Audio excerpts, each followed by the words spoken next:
Hi, I'm Kevin, and this is HFX by Bike, a YouTube channel all about getting around Halifax by bike. This was the channel's first year, and I managed to get over 20 videos out the door. Most of them were spotlights on individual sets of infrastructure around the city. Since it's the start of a new year and a new season for the channel, I thought it might be useful to look at the wider context of the bike network, or at least the parts that I've covered so far. When I'm reviewing an infrastructure piece, I play a game of +1 -2, awarding or subtracting points based on how bike-friendly the infrastructure piece actually is. This lets me catalog the pros and cons of different parts of the bike network for reviewers in a way that I hope is fun and approachable. This process has the side effect of generating a score for each review. These scores tend to correlate with my general impressions of the different parts of the bike network, but they're not perfect. Scores can be influenced by one-off events captured while I'm doing the review, or the length of the infrastructure piece can make it seem like the section of the network is incredibly good or bad when really it's just short. My hands are also kind of tied when I'm awarding points. It's either a +1 or a -2, but sometimes +1 can't capture just how useful a section of bike infrastructure is, or just how obnoxious it is to have to dismount to walk along the sidewalk. -2 just doesn't cover it sometimes. To that end, and because I would be remiss for not doing an end of season recap, I'm doing a tier list. What's a tier list? Well, I'm glad you asked. In video games, and especially those with multiple playable characters or strategies, some approaches to games are going to be more successful than others, and tier lists serve as a way of subjectively ranking them. Tiers go from F tier at the bottom, which represents the absolute bottom of the barrel, all the way up to S tier, the best of the best. In today's video, I'll run you through my tier list of all the bike infrastructure pieces I've covered so far in Season 1. Starting off at the very bottom of F tier is the McDonald Bridge Ramp. It's the one piece of bike infrastructure in the city that manages to actively inconvenience users while also somehow being a necessity. The ramp is the only way to access the bridge, but requires you to navigate all the way down to Barrington Street to do so. So, if you happen to be approaching from anywhere other than Barrington, you have to go all the way downhill and then all the way back up the ramp to access the bridge. The worst. One step up, but still on F tier, are the Brunswick Street painted bike lanes. They get some points for being in a centrally located position, but otherwise the lanes along the downtown portion of Brunswick Street are mostly aspirational in nature. They're sandwiched between moving traffic and on-street parking, and combined with cars frequently parking in the unprotected bike lanes, there's virtually no part of the stretch where people commuting by bike can expect traffic separation. Both ends dump cyclists onto narrow roads lined with parked cars, with signs suggesting they share the road, despite there not being any space for them to do so. These lanes are lame. Moving up to D tier, the Lower Water Street protected bike lane is useful but extremely chaotic. The lane is in a great location from a commuting perspective, and will likely get much better as the Cogswell build-up continues. But as it currently stands, the interim nature of the southern portion of the lane, as well as the multiple active construction sites in the area, have the net effect of having the lane pop in and out of existence pretty regularly. It gets a lot nicer towards the ferry terminal as it becomes grade separated, but then you're dealing with a lot of encroachment by pedestrians. So the entire stretch of the lane is a bit of a mixed bag. Continuing in D tier, the Windsor Street painted bike lanes sit on a main road with a lot of useful connections to other bike infrastructure sets, and heading in multiple different directions. They work well enough as painted bike lanes, but fail on the same measure. It's common to find cars parked in the lane, and it drops out at intersections. The most egregious example of this is the Windsor-Chebucto-Kennard intersection, which inevitably turns into a free-for-all at the expense of anyone going through the intersection on a bike. The last entry on D tier is the Bell Road painted bike lanes. They run the full length of Bell Road in the inbound direction, but only as far as the Commons in the outbound direction. The access point, if heading towards downtown, is the Willow Tree intersection at Quinpool and Roby, which can be pretty hectic at basically any time of day. The lane is very useful as a connection towards the South Park Street protected bike lanes, but actually cut out just before the intersection to allow for a right turn lane for car traffic. Some upgrades in the form of lane widening, patchwork, and some left turn and bike boxes at intersections were introduced in the fall in preparation for eventual upgrades into protected lanes. At the time of my review, the Bell Road lanes were useful but not especially comfortable to use. Up a level on C tier, the first entry are the North Park Street painted bike lanes. These actually share basically all of the same problems as the Brunswick Street painted lanes, and only managed to land this high up on the list for one reason: location. The lanes cover a short but extremely useful stretch of road between a pair of roundabouts that lead to and from the downtown, as well as connecting to the multi-use paths on the commons. So this is useful, but really not great from a design perspective. Rounding out C tier is the Isleville Local Street Bikeway. When I reviewed it earlier in the summer, it actually wasn't done yet, and technically still isn't. The northern end of the bikeway has been repaved and has pretty good traffic calming measures in place. At the midway point where the bikeway intersects with Yonge Street, a mode filter has been introduced so that bikes are the only ones that can go the full stretch of the bikeway. Past that point, there wasn't much to show that there was a bikeway there. A major thing that's missing that would really help out would be some kind of facilitated crossing at North Street. It often has a lot of car traffic, and without any kind of light or facilitated crossing, you can end up sitting there for a while. It'll be interesting to see how this one develops over the course of the summer, and I'm looking forward to a reshoot. So overall, this is a useful way to get from north to south on the peninsula, but it's not really done yet. Starting the B tier list is the Rainy Drive protected bike lane. The inbound lane heading towards downtown honestly doesn't have a lot wrong with it, aside from some minor paving issues that were patched not long after I did my review, and maybe a lack of a bike box to facilitate the crossing onto Duke Street.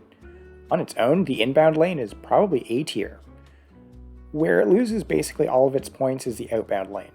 This is primarily because there's no obviously good or legal way to get into the outbound lane from either Duke or Brunswick Street, and that's bad. Overall, the lane is great for bypassing traffic on the way downtown, but otherwise has somewhat limited utility, and that's a shame. The Allen Oak Local Street Bikeway has a lot going for it. It provides a useful east-west connection with some pretty decent traffic calming along the eastern portion. The intersection at Oxford has a handy button to trigger lights that make it easier to cross, and in theory, cars aren't permitted to pass directly through that intersection. In practice, though, this does operate entirely on the honor system and is pretty reliably violated by cars. The western portion of the bikeway doesn't really currently have any traffic calming in place and instead relies on stop signs at virtually every intersection to slow down both car and bike traffic together. So the bikeway is very usable, but it's not really optimized for convenience, and so you do see cars still using it as a throughfare, and it does slow bikes down quite a bit. It's still quite useful though. Similar to Allen Oak, the Vernon Local Street Bikeway forms useful connections through the western portion of the peninsula, but instead heads in the north-south direction. The traffic calming is a bit more consistent, running the entire stretch of the bikeway. As with Allen Oak, there's only sign-based diversions near the halfway point at Jubilee, as well as at the entryway at Quinpool Road. For whatever reason, these diverters seem to be a little bit more successful, at least from what I've seen. There's a sensor at the intersection at Coburg that makes crossing a street pretty straightforward, and you don't even need to press a button, so that's great. The main downside has to do with the road width. The open space, for how wide the roads are, cars tend to get a little bit aggressive and drive through quickly between the sections that have more intense traffic calming. So overall, it's pretty usable, but it's not without its faults, and you do occasionally get some heavy traffic and aggressive drivers. Rounding out B tier is the Hollis Street Protected Bike Lane, which covers the downtown core southbound direction. This lane is much less chaotic than its counterpart on Lower Water Street. It provides pretty consistent traffic separation and obviously affords a lot of connection potential around the downtown. One of the biggest perks is direct access to Morris Street, which is the least steep approach out of the downtown. The biggest detracting issues tend to be that the barriers are movable, and so pretty routinely during the summer months in particular get moved in and obstruct the lane. Additionally, cars are prone in some sections where there are larger gaps to allow for entry into driveways. They're a bit prone to navigating their way in and parking in them. At the time of the review, neither the entry nor egress points to the lane connect to any other bike infrastructure. And so you do tend to get dumped into pretty heavy traffic at times, although this is actually currently being addressed by the city and should be live by the next month or so. So overall, this is a really useful piece of bike infrastructure with just a handful of kind of issues that you have to be aware of if you're using it. Starting off A tier is the Dahlia Local Street Bikeway, which runs between the Dartmouth Commons and Sullivan's Pond. The bikeway came into existence over the summer and fall of 2022 with a complete resurfacing and the introduction of a bunch of traffic calming infrastructure. There additionally have been some cross rides added at both ends to make getting into the bikeway a little bit easier and more convenient for cyclists using it. The main drawbacks when I did my review is the number of stop signs over the relatively short distance the bikeway covers, as well as the number of signs present to indicate switching between sharing the road and going single file with car traffic. I think I counted something like 7. No one's actually going to be doing that. On the upside, one of the main perks of the Dahlia Bikeway is that there's basically no traffic here, even before the traffic calming, so it's functionally your street most of the time anyways. The South Park Street protected bike lanes run for a pretty long distance along the outskirts of downtown, and as such are pretty useful from a commuter perspective. At one point, near the public gardens, they're grade separated and maintain decent separation from both car traffic and pedestrian encroachment. There are some issues along the northern section with encroachment by tour buses and delivery trucks in the outbound lane, although it's actually possible to, if somewhat awkwardly, navigate past them. The biggest issue has to do with the intersection with Sackville Drive. There's no leading phase with the lights, and it's extremely common to have right-turning cars try to race bike commuters and pedestrians through the intersection, cutting them off and routinely coming close to hitting crowds of people. The lanes otherwise are really good for getting around, but this does knock it down just to the A tier. Starting off S tier, we have the McDonald Bridge Bikeway, which definitely isn't sharing any of its score with the bridge ramp. Simply put, the Bridge Bikeway is a long stretch of pavement completely separated from traffic that lets you get from one side of the harbor to the other. There are some minor visibility issues caused by the pylons, and sometimes the noise from all the cars stuck in traffic can be unpleasant, but aside from that, there aren't really any major issues with the bridge.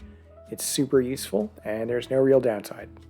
Making it to the top spot of this year's list are the Dartmouth Commons. The Commons connect the Weiss Road protected bike lanes to the Dahlia Bikeway in a no-traffic environment. There are additional useful connections that can be made to downtown Dartmouth, although they're not directly supported by bike infrastructure.